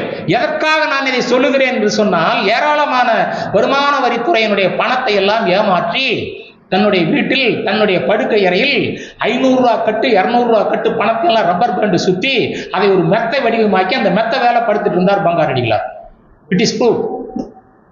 உடனே டெல்லியிலிருந்து வருமான வரித்துறை வர்றாங்க, சோதனையிடுறாங்க, கட்டுக்கட்டா மெத்தையிலிருந்து பணத்தை எடுக்கிறாங்க. எடுத்தோடனே ஃபிளாஷ் ஆகுது. நண்பர்களை புரிந்து கொள்ளுங்கள், இந்தியன் எக்ஸ்பிரஸ் பத்திரிகையில மாத்திரம் அரை பக்கம் அதை செய்தியா போட்டா, வேற எந்த பத்திரிகையிலும் செய்தி போடல. உடனே எப்படா நீ வருமான வரித்துறை உள்ள எங்க ஐயா பணத்தை தொடலான்னு சொல்லி சோத்துக்கு வழி இல்லாத புளியம்பட்டிக்காரனுக்கெல்லாம் வேன் பிடிச்சி அங்க போயிட்டான் தகராறு பண்றது. அப்ப இது என்ன அர்த்தம்? இது என்ன அர்த்தம்? எதற்காக இது அர்த்தம் இருக்குது? அதுல எங்க ராணிக்கு ஏதாவது பண்ணுங்கடான்னு சொல்லி எவனாவது உண்ணாவிரதம் இருக்கிறானா? நானும் இருக்கிறது இல்ல, கணேசன் ஐயாவும் இருக்கிறது இல்ல. இனி வேற புது ஆளுகளை கூட்டிட்டு இருந்தா உண்ணாவிரதம் இருக்கணும்னு நான் நினைக்கிறேன். அப்படி அல்ல. அப்ப நாமெல்லாம் சேர்ந்து பாருங்க, ஒரு திரளான கூட்டம். இந்த கூட்டத்தை வைத்து அரசாங்கத்திற்கு ஒரு மனு கொடுங்கள். அந்த மனு எப்படி இருக்கணும்னு கேட்டா, வேலு நாச்சியார் பெயரில் அடுத்து உருவாகிற பல்கலைக்கழகத்திற்கு வேலு நாச்சியார் பெயர் வையுங்கள், ரயிலுக்கு வேலு நாச்சியார் பெயர் வையுங்கள். எங்க சென்னையிலிருந்து திருக்கபோதில் சிவகங்கை பக்கம் அந்த ரயிலுக்கு வேலு நாச்சியார் எக்ஸ்பிரஸ், சென்னம்மா எக்ஸ்பிரஸ் மாதிரி. அப்ப அவன் தெளிவா இருக்கானுங்க. எங்க பேரை வைடான்னு அவன் தெளிவா இருக்கிறான்ல, உங்களால ஏன் தெளிவா இருக்க முடியல? நீங்க ஆந்திராவில் அல்லூரி சீதாராமராஜன் ஒரு மிக பிறந்த சுதந்திர போராட்டம் இருந்த வெள்ளக்காரங்காலத்துல தன்னுடைய நண்பனுடைய தங்கை சீதா என்பவளை நேசிச்சான். அந்த பொண்ணை கல்யாணம் பண்ணிக்க முடியல. அவன் பேரு ராமராஜு. அதனால என்ன பண்ணிட்டான், அல்லூரி ஊரு, அதனால என்ன பண்ணிட்டான், அந்த பொண்ணுடைய பெயரை முன்னொட்டாக வச்சு அல்லூரி சீதா ராமராஜு அப்படின்னு பேர் வச்சுக்கிட்டான். அவனை பத்தி 10 தெலுங்கு படம் வந்திருக்குது. ராணி வேலு நாச்சியாரை பற்றி எத்தனை திரைப்படங்கள் வந்திருக்கு உங்களை கேட்கிறேன். எத்தனை டைரக்டர் இருக்கிறாங்க, என்னென்னமோ படமெல்லாம் எடுத்து விடுறான்ல. எவனாவது ஒருத்தனாவது வேலு நாச்சியாருக்கு கதை திரைக்கசன வசனம் எழுதி அந்த ராணியை தமிழ்நாட்டில் இருக்கிற மக்கள் மத்தியில் கொண்டு போய் சேர்ப்பதற்கு யாராவது இருக்கிறார்களா? எந்த இயக்குனராவது இருக்கிறானா? யோசனை பண்ணி பாருங்க. அப்ப ஏன் நான் சொல்றேன்னு கேட்டா, இதையெல்லாம் செய்வதற்கான ஒரு வாய்ப்பாகத்தான் வேலு நாச்சியாரை நாம் பார்க்க வேண்டியிருக்கிறது. எனவே நிறைவாக இப்படி முடித்து தருகிறேன். முடிந்தவரை உங்கள் குழந்தைகளிடத்திலே வேலு நாச்சியார் யார் என்று சொல்லிக் கொடுங்க. இப்ப ஐயா திருவள்ளுவர் மேப் கட்டி போட்டிருக்காரு. எனக்கு 3 வா ரொம்ப முக்கியம்னு சொல்றேன். நமக்கு 3 வா ரொம்ப முக்கியம். 1 வள்ளுவர், 2வது வள்ளலார், 3வது வ.உ. சிதம்பரனார். என்னுடைய கோட்பாடு 3 வா ரொம்ப முக்கியம். இன்னொன்னு 3 வே நம்ம ஆரோக்கியத்துக்கு ரொம்ப முக்கியம். 1 வெந்தயம், 2வது வெங்காயம், 3வது வெள்ளைப்பூண்டு. இந்த 3 வே நமக்கு ரொம்ப முக்கியம். இந்த 3 நம்மகிட்ட இருக்கணும். அதற்கடுத்து இப்ப சமீப காலமா நான் ஒரு புது செய்தி சொல்றேன். 3 கா ரொம்ப கவனமா இருக்கும். கண், காது, கால். 50 வயசுக்கு மேல இந்த 3ஐயும் பராமரிக்கிறதுக்கான வாய்ப்பை உருவாக்கி கொண்டே வந்தால் உங்களுடைய ஆரோக்கியம் சிறப்பாக இருக்கும். அதனால்தான் கடைசி காலத்தில் நோய்வாய்ப்பட்டதற்கு பேத்தி இறந்து போச்சு, குழந்தை நாச்சியார், வெள்ளச்சி நாச்சியார் மக இறந்து போச்சு, ரொம்ப வருத்தப்படுறாங்க. பிரெஞ்சு நாட்டுக்கு போய் பார்க்குறாங்க. பிரெஞ்சு நாட்டுக்கு ஒரு பாதிரியார் கூட போய் பார்த்து பிரெஞ்சு நாட்டில் கொஞ்ச நாள் இருக்கிறாங்க. இவங்க கடைசியாக மரணம் அடைஞ்சது நம்ம ஒட்டஞ்சத்திரத்துக்கு பக்கத்தில் இருக்கக்கூடிய கோபால் நாயகருடைய அரண்மனையில் தான் அவங்க கடைசி இறந்து போகிறாங்க. அதுக்கு பின்னால் தான் அவங்கள கொண்டுட்டு போய் அடக்கம் பண்ணுறாங்க. சிவகங்கை ராணியை அங்கே கொண்டு போய் பண்ணுறாங்க. மிகுந்த வருத்தப்படுறாங்க. 66 வயசு உயிரோடு இருந்தேன், 10 வருஷம் ஆட்சி நடத்தினேன், 16 வயதில் கல்யாணம் பண்ணி கொடுத்தாங்க. 16 வயதில் கல்யாணம் பண்ணி கொடுத்ததும் முதல்ல அவங்க தேனிலவுக்கு போனது குற்றாலம். குற்றாலத்தில் போய் தேனிலவு கொண்டாடுறாங்க. நான் ஐயா கிட்ட கேட்டேன், குற்றாலம் போனீங்களே, என்ன கண்டுட்டு வந்தீங்கன்னு சிவலிங்கம் ஐயா கிட்ட. அவர்கிட்ட சொன்னேன், ஆமாங்க ஐயா, நானும் படிச்சிருக்கேன், குற்றாலத்தில் தான் முத்து வடுகநாதனும் வேலு நாச்சியாரும் தேனிலவுக்கு போனார்கள் என்று. இப்போ தேனிலவுக்கு போன போது ஒரு சம்பவம் நடக்குது. அப்பெல்லாம் அடர்ந்த காடு தானே, நல்லா புரியுங்க. 1730 அம்மா பிறக்கிறாங்க. 1746 குற்றாலத்துக்கு தேனிலவுக்கு போறாங்க. ஒரு புலி இவங்க 2 பேரையும் பார்த்துட்டு துரத்தி வந்து டபார்னு முத்து வடுகநாதன் மேல விழுந்து முத்து வடுகநாதன் உண்டு இல்லி நாக்குது அந்த புலி. இந்த பெண் அரசி மேலைங்களையும் பார்த்துட்டு தன்னுடைய கணவனை புலி இப்படி செய்கிறதே என்று சொல்லி புலி கூட போராடி, நீங்க எம்ஜிஆர் பல்லு கட்டுன புலி கூட சினிமாவில் சண்டை போடுறத பார்த்திருப்பீங்க. நிஜ புலியை நம்முடைய அம்மா அப்படியே அந்த வாழை சுருட்டி குடிச்சு டபார்னு கொண்டு போய் ஒரு பாறையில் அடிச்சு அந்த புலியை கொண்டு விடுகிறது. நண்பர்களை புரிந்து கொள்ளுங்கள், புலியோடு போரிட்ட வீரமங்கைதான் வேலு நாச்சியார். புலியோடு சண்டை போட்ட இன்னொரு மனிதன் தான் தீரன் சின்னமலை. புலியோடு சண்டை போட்டவன் அலெக்சாண்டர் என்று புத்தகத்தில் எழுதி கொடுத்திருப்பார்கள். என்னுடைய ராணியும் புலியோடு சண்டை போட்டான். எங்கே? குற்றாலத்துல. இன்னொருவர் இருக்கார், அவரும் புலி கூட சண்டை போட்டவர் தான். அவர் சும்மா டூர் அப்படியே போறார். எங்கே?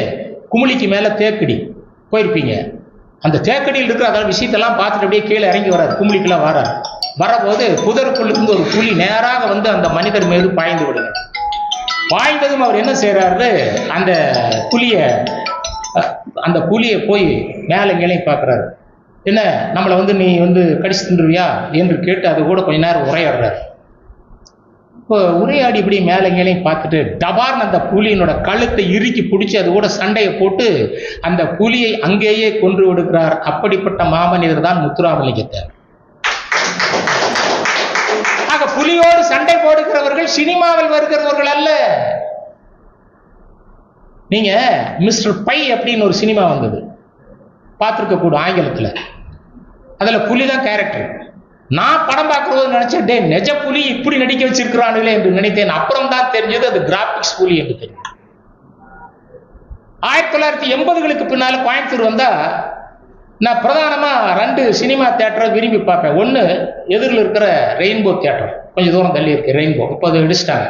அதுக்கு அடுத்து கென்னடி தியேட்டர் வட கோயம்புத்தூர்ல நல்ல நல்ல ஆங்கில திரைப்படங்கள் எல்லாம் போடுவாங்க. டவரின் இன்ஃபெர்னோ இங்கே தான் பார்த்தேன், புரூஸ்லி படம் இங்கே தான் பார்த்தேன். அதே போல மேட் மேக்ஸ்னு ஒரு படம். அந்த மேட் மேக்ஸ் என்று சொல்லக்கூடிய படத்துல ஒரு விஷயத்தை காட்டுவாங்க. என்னன்னு கேட்டீங்கன்னா, ஒரு மலைவாழ் சிறுவன் தன்னுடைய கையில வளரின்ற அந்த ஆயுதத்தை வச்சிருப்பான். எதிரில் ஒரு ஆளு துப்பாக்கியோட நிற்பான் இவனை சுடறக்காக. தகார்னு வளரியில் அடிப்பான். போன வேகத்தில் அந்த வளரி அவனுடைய கையை கட் பண்ணி துப்பாக்கி கீழே விட்டு அந்த வளரி திரும்பி இவங்கிட்ட வந்துடும். இது எங்கிருந்து திருடுறாங்க? நம்ம கிட்ட இருந்து திருடுறான். யாருகிட்ட இருந்து? மருது சகோதரர்கள் எடுத்துதான் திருடுகிறான். மருது சகோதரர்களே சின்ன மருது வளரியில மிக சிறந்தவர். அதனாலதான் வேலு நாச்சியார் 4 படை உருவாக்குறாங்க. ஒரு படை வாழ்படை, அதற்கு பெரிய மருது தலைமை. பெரிய மருதுக்கு வெள்ளை மருது என்று ஒரு பெயர் இருக்கு. ஏன்னு கேட்டீங்கன்னா, அண்ணன் தம்பிகள 2 பேர்ல வெள்ளை மருது கொஞ்சம் நல்லா வெள்ளையா இருப்பார், சக்கச்சை வேண்டும். அதனால வெள்ளை மருது, அதான் பெரிய மருது. அவர் பேர்ல வாழ்படை. சின்ன மருது பேர்ல வளரிப்படை. குயிலி என்று சொல்லக்கூடிய அந்த பெண்ணுக்கு கிடைத்த மரியாதையை போலவே கிடைத்த உடையாள் பெயரில் உடையாள் படை, பெண்கள் படை. இத்தனையும் வச்சுக்கிட்டு வேலு நாச்சியார் பீரிங்கி படைன்னு அந்த அணிக்கு இந்த அம்மா தான் தலைமை தான். அந்த வெட்டுடையார் கோயில் என்று சொல்லக்கூடிய அந்த கோயில், உடையாள் என்று சொல்லக்கூடிய அந்த பெண்மணி தன்னுடைய உயிரை காப்பாற்ற பற்றி கவலைப்படாமல் என்னை காட்சி கொடுக்கவில்லையே என்று நினைத்த வேலு நாச்சியார் பிற்காலத்தில் அந்த கோயிலுக்கு சென்று அங்கு இருக்கிற அம்மன் கழுத்தில் முத்துவடுகநாதன் இறந்ததற்கு பின்பு அவர் கட்டி அந்த மாங்கல்யத்தை அந்த சாமி சிலைக்கு போட்டுறார். அந்த கோயிலுக்கு பேரு வெட்டுடைய அம்மன் கோயில் என்று பெயர். இன்றைக்கும் நீங்கள் போனால் வேலு நாச்சியாரை நம்மால் கண்ணால் பார்க்க முடியவில்லை என்று சொன்னாலும் கூட அந்த அம்மா கழுத்தில் இருந்த தாலி அந்த சாமியினோட கழுத்தில் இருக்குது. அதை பார்த்து மகிழ்ந்தால் வேலு நாச்சியாரையே நீங்கள் பார்த்ததற்கு உதாரணமாக. அங்கெல்லாம் போங்க, அங்கெல்லாம் போய் பாட்டுவாங்க. அங்கெல்லாம் போய் பார்க்கிற போது நம்முடைய வீர சரித்திரம் என்னவென்று உங்களுக்கு புரியும். அதனால்தான் வேலு நாச்சியார் எப்படி மனிதாபிமானத்தை மக்களிடத்தை கொண்டு வந்து சேர்த்தாரோ அதை போலவே மருது சகோதரர்களுக்கும் அந்த மனிதாபிமானம் இருந்தது. சின்ன மருது பெரிய மருதுல 2வது சின்ன மருது பெரிய மருது 2 பேரையும் 500 பேரை திருப்பத்தூர் காட்டிலே வைத்து வெள்ளைக்காரன் தூக்கிலே போட்டான். 500 பேர். அதுல சின்ன மருதையும் போட்டோம், பெரிய மருதையும் போட்டோம். இத்தனைக்கும் சின்ன மருது அப்போது இருந்த வெள்ளைக்காரனோட பில்ஸ் என்று சொல்லக்கூடிய வெள்ளைக்காரனுக்கு ரொம்ப நெருக்கம். அவனுக்கு தேவையான அரிசி பருப்பு உணவெல்லாம் இவர் தான் கொடுப்பார். அப்ப அவன் சொல்றான், நான் என்னுடைய பிரிட்டிஷ்காரன் சொல்லத்தாக ஒபே பண்ணுவேன், உன்னை தூக்கில் விடுவேன் போடுறான். போடுற போது அவர் சொன்னாரு, டே நம்மளுக்கு ஒரு 17 வயசு பையன் இருக்கான்டா, இயற்பெயர் முத்துவடுகநாதன், நான் துரைசாமின்னு பேர் வச்சுக்கிறேன், அவனை போட்டுறாதரா தூக்கில் என்று சொல்ல அவனை பிச்சு அவனை விட்டுறான். அந்த துரைசாமி என்று சொல்லக்கூடிய சின்ன மருதுவின் பையனை அவனோடு சேர்ந்து 71 பேர்களை பினாங்குக்கு நாடு கடத்திடுறாங்க. 1801 தான் சின்ன மருது பெரிய மருது 2 பேரையும் திருப்பத்தூர் காட்டிலே கொண்டு போய் போடுகிறார்கள். திருப்பத்தூர் காட்டிலே இறந்து போன அந்த 500 தமிழர்களை பற்றி வரலாற்று புத்தகத்தில் இல்லை.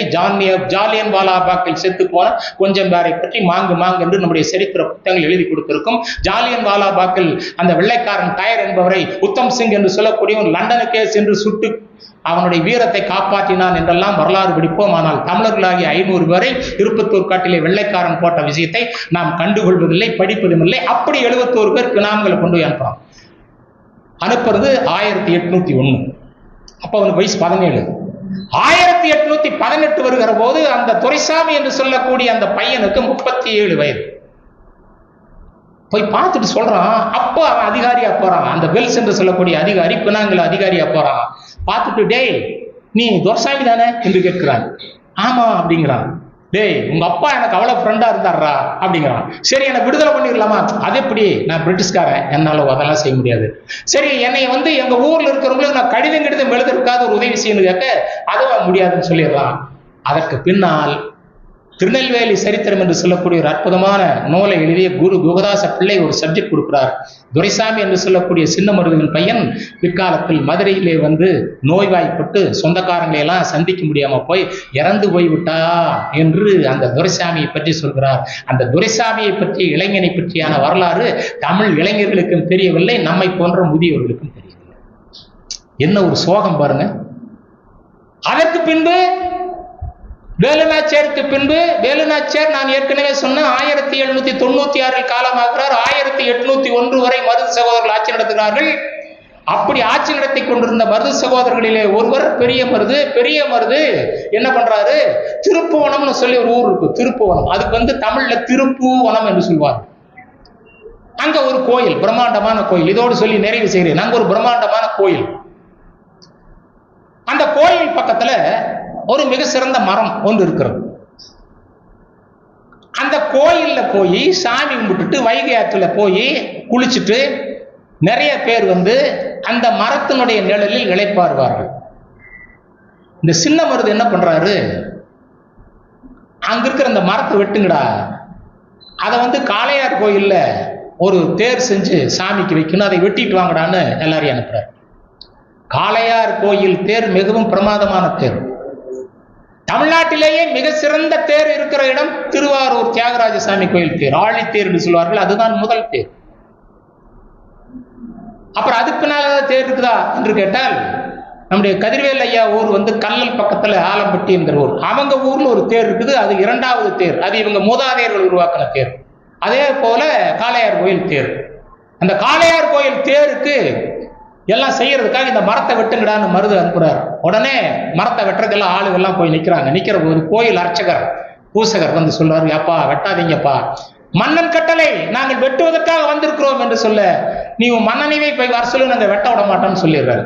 உடனே இவங்க எல்லாம் போய் மருது கிட்ட சொல்றாங்க, அந்த மரத்தை வெட்டுறதுக்கு அந்த பூசாரி ஒத்துக்க மாட்டேங்கிறாரு என்று சொல்ல, அதனால என்ன நானே போகிறேன் என்று சொல்லி நேராக மன்னர் வந்து, ஏப்பா வெட்ட வேண்டாம்னு சொன்ன, காளையார் கோயில்ல தேர் செய்யறதுக்காகத்தானே இந்த மரத்தை வெட்ட சொன்ன, நீ ஏன் வேண்டான்னு சொல்ற என்று கேட்க அவர் சொல்லுகிறார், ஐயா, வெயில் காலத்தில் வைகை நதியில் வந்து குளிப்பார்கள், குளித்து முடித்ததற்கு ஓய்வெடுப்பதற்காக இந்த மரத்தின் நிழலை தேடுவார்கள். மாலை நேரங்களில் இந்த மரத்திலே ஏராளமான பறவைகள் வந்து வாழ்வதற்காக வரும். அப்படிப்பட்ட மரத்தை நீங்க வெட்டலாம்னு சொல்லலாமா என்று கேட்டுவிட்டு அடுத்து இவன் சொல்லுகிறான், இது சாதாரண மரம் அல்ல, உங்களுடைய பெயரை கொண்ட மருத மரம்.